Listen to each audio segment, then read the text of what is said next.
Okay, just go ahead and introduce yourself and kind of tell me about what you do. My name is Mr. Jensen. What's your name? Hi, I'm Chase Clyde, and I work for the Utah Education Association. I'm the Director of Government Relations and Political Action.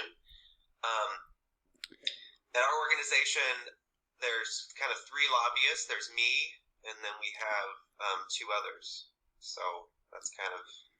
Okay, how did you even like what's your background on lobbying? Like, how did you even get that position?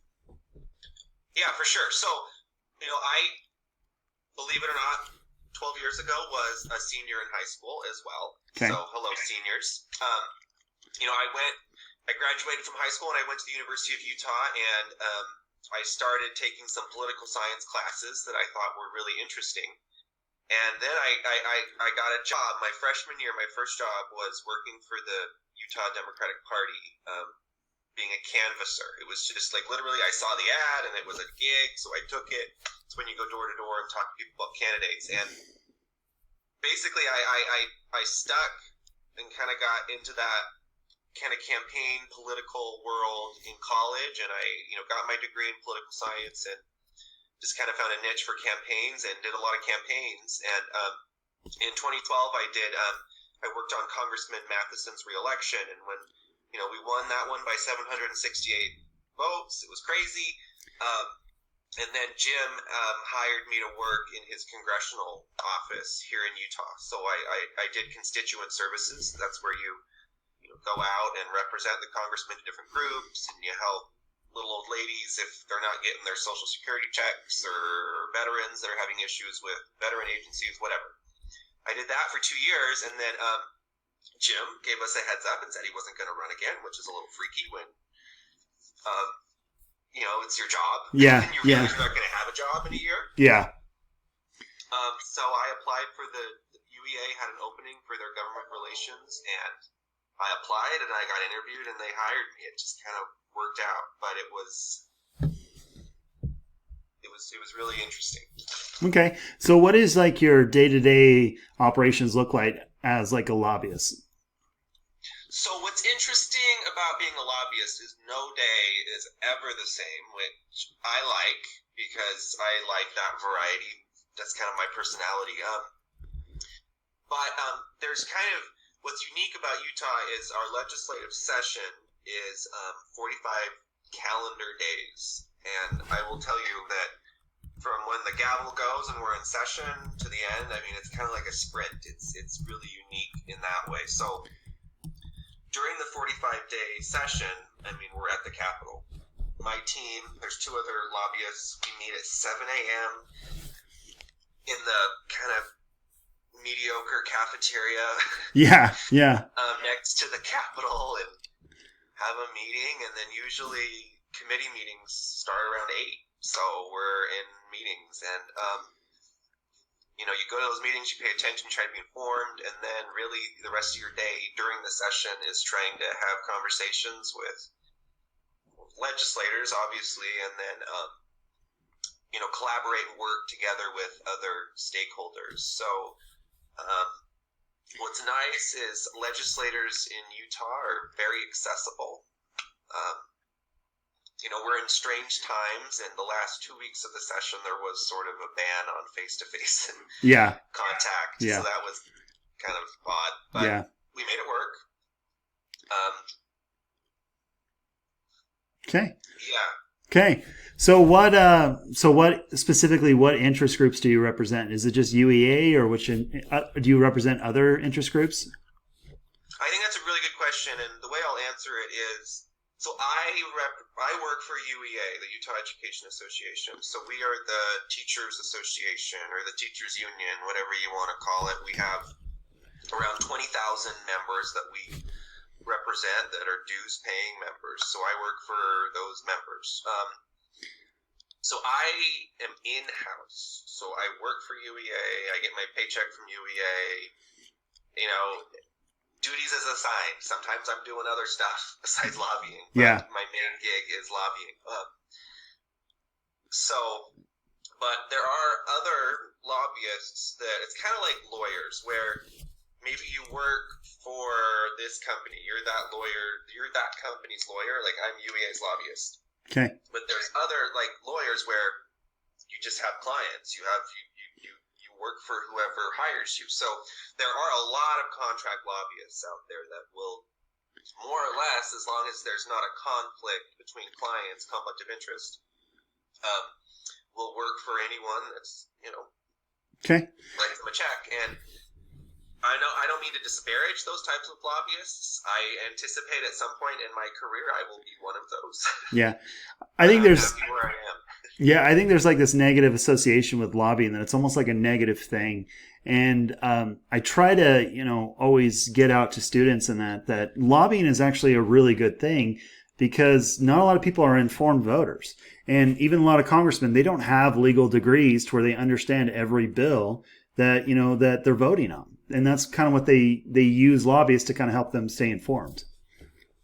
I mean, there's no perfect system, I'll tell you that. And I will say, I think there are reasons to be concerned because there have been bad actors, like in any profession, and I think they've really cracked down on it at the federal level and here in Utah, where I'm up there every day during the session, and I see the other lobbyists. We're all hanging out doing the same thing.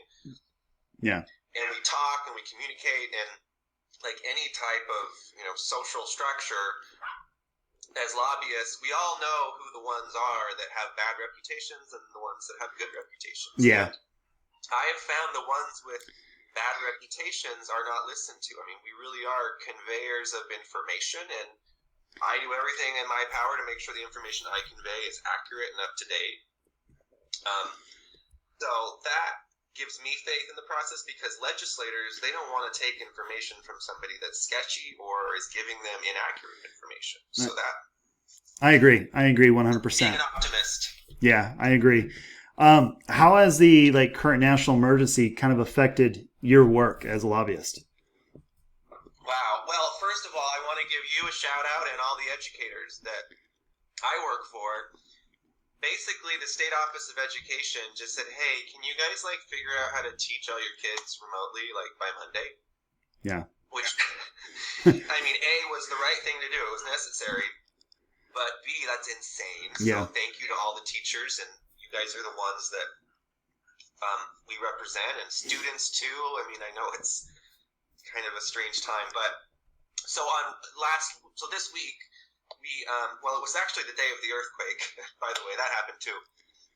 That was sort of when, we had kind of been transitioning to working completely remotely, and then on Wednesday we just decided to do it. Yeah.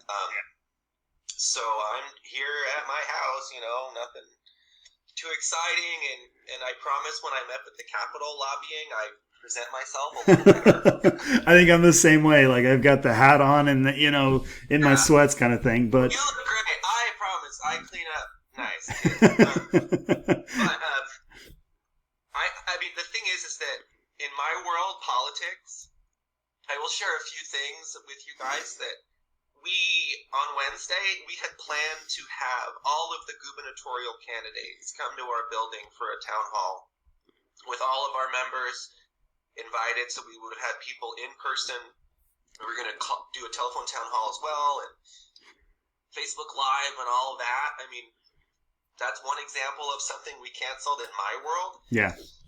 Which was, I'm disappointed because I thought it was going to be a great event and I worked hard on it, but also understanding that kind of culturally, educators could really could care less right now about politics and that side of things. They just want to focus on doing what's right for their students and keeping them safe and healthy. Yeah. So the work that I do, I will say that some of it has been canceled or is kind of taking a back burner, but I think that's the right thing to do in this time. I 100% understand that for sure. How do you use your platform for really the good of the American people? Well, at the end of the day, and again, not to disparage other lobbyists, but there's some lobbyists up there lobbying for payday lenders. That's one of the ones that, a little sketchy. Yeah. I get to go up there and say I'm lobbying for,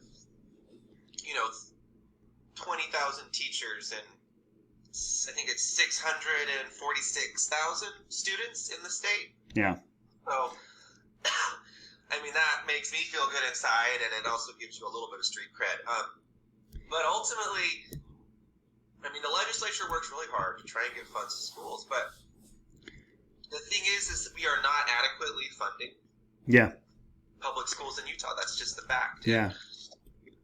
And part of it is just, it's not the same as it was 20 years ago. And if you look at kind of the funding curve over 20 years, it's really basically flat. We've barely started to go up a little bit if you include inflation and all that. Yeah. And I get it. We had a recession 10 years ago that was awful. Yeah. But